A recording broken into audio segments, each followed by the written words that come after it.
Hello, everyone. Um, I know I'm sounding like a broken record, but I'm going to apologize again for not quite meeting my self-inflicted deadline of noon for the new content. But I hope that you have been able to get started with week 11, the second week of Unit 4, with the resources. And there are two short videos there's actually a few different videos to watch, and I will point out the connections to the material here within this lecture. So we're going to focus on the Normans this week and next week. And as I've mentioned before, this was the part of class that I was most looking forward to. This is the part of the class that I'm having the most difficulties translating to online because I feel like I'm mourning the classes that could have been in person. But this is just me and my thing that I need to get over.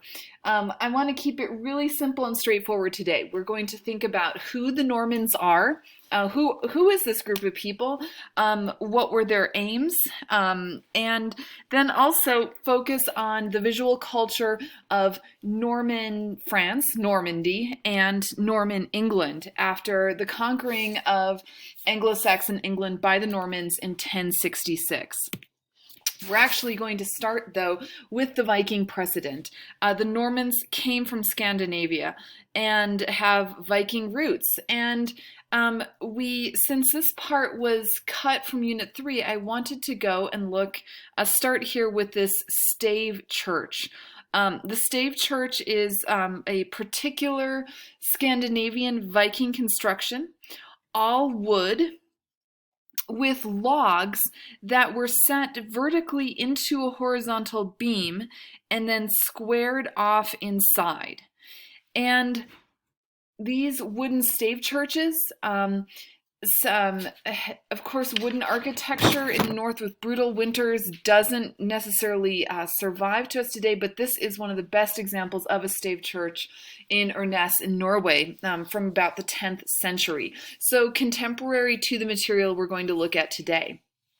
And we're looking here at the stave church in its entirety above. It's fairly small.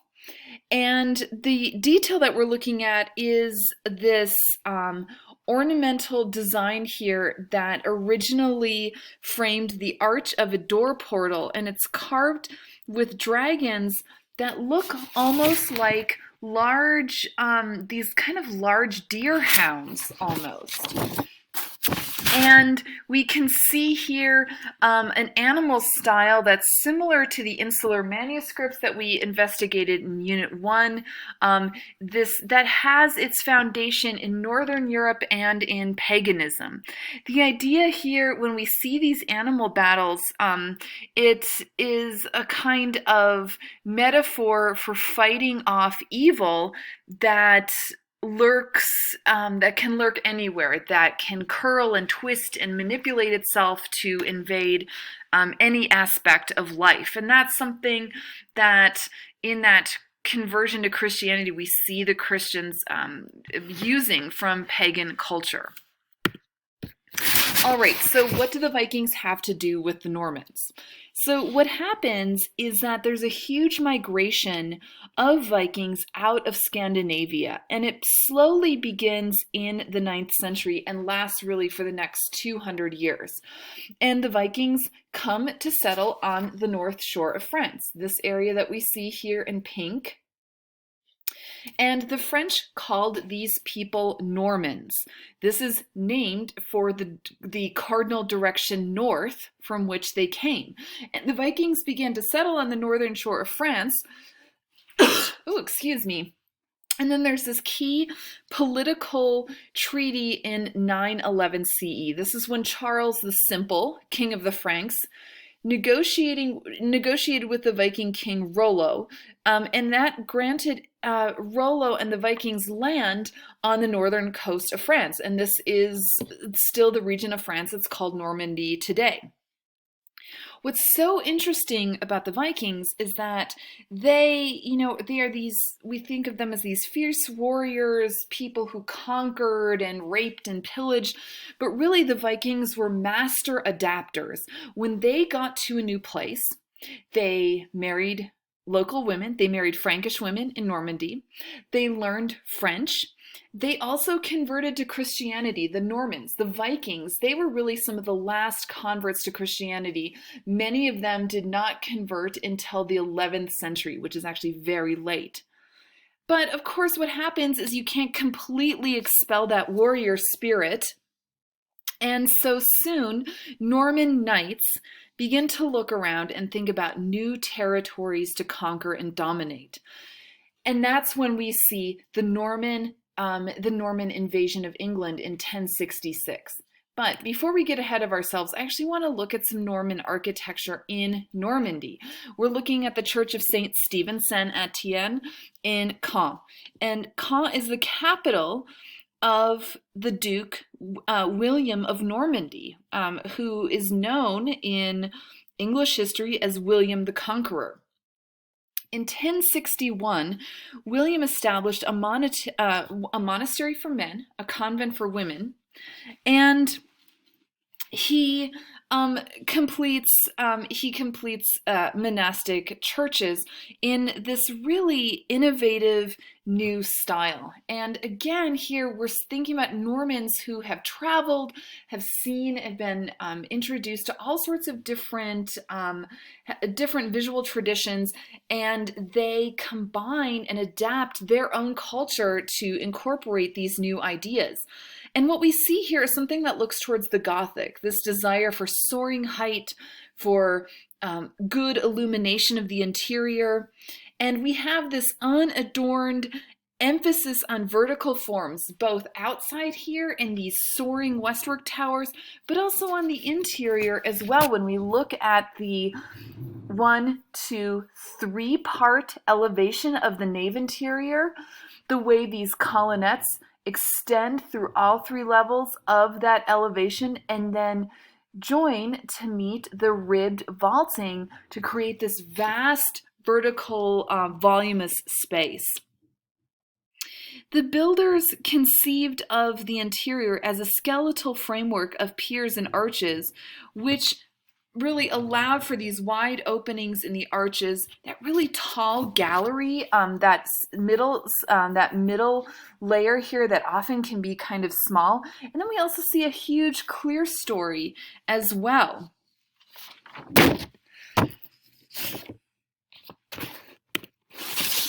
All right, let's talk about this crucial year here of 1066.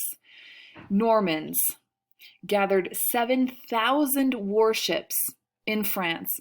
They sail across the English Channel to England, which was home to more than 1 million people at this year. And Duke William of Normandy, William the Conqueror, he sees England as a kind of vulnerable place that is ripe for conquest, because the claim of the new English king, Harold Godwinson, is tenuous. And so he decides, okay, he's going to dispute this guy's authority. And so he meets Harold's army at Hastings for battle. The Duke William triumphs, and he completely reorganizes English society. And one of the best examples of that reorganization is what is called the Domesday Book. And we're seeing one folio from one particular copy of the Domesday Book. This is a kind of bureaucratic record keeping of English society. It recorded the population and ownership of every piece of land in England. This was significant because there was this kind of orderly bureaucratic approach as a way to remake England, replacing Anglo-Saxon bishops with Norman bishops, replacing Anglo-Saxon landowners and aristocracy with Norman nobles.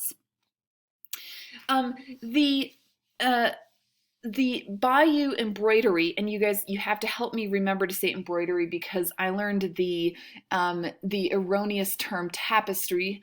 But the Bayeux embroidery actually depicts the Battle of Hastings to us, and there's this particular scene from this very long textile piece where we actually see this King Harold here, Harold Rex.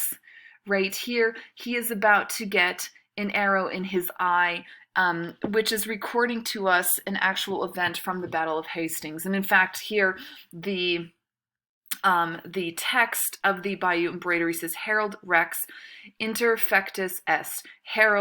King Harold was killed.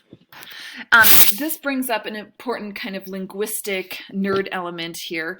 I love languages, and I think this is so fascinating because the Normans also adapted to new linguistic environments. Just like the Scandinavians today, who are master language learners, the Normans, they had become French speakers, so they take Norman French with them to England, and that becomes the language of the court.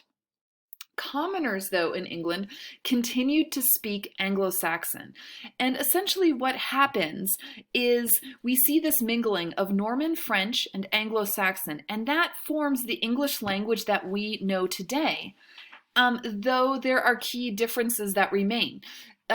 English is such a fascinating and complex language because we have kind of Germanic roots from the Anglo-Saxon heritage and also French roots. And so a great, just one example of this here is the word cow is Anglo-Saxon. It comes from a Germanic root, whereas the word beef in English comes from French, from boeuf. And so we see this kind of blending in our own use of language today. All right, we're going to start with Durham Cathedral, which I will pick up with in the next video.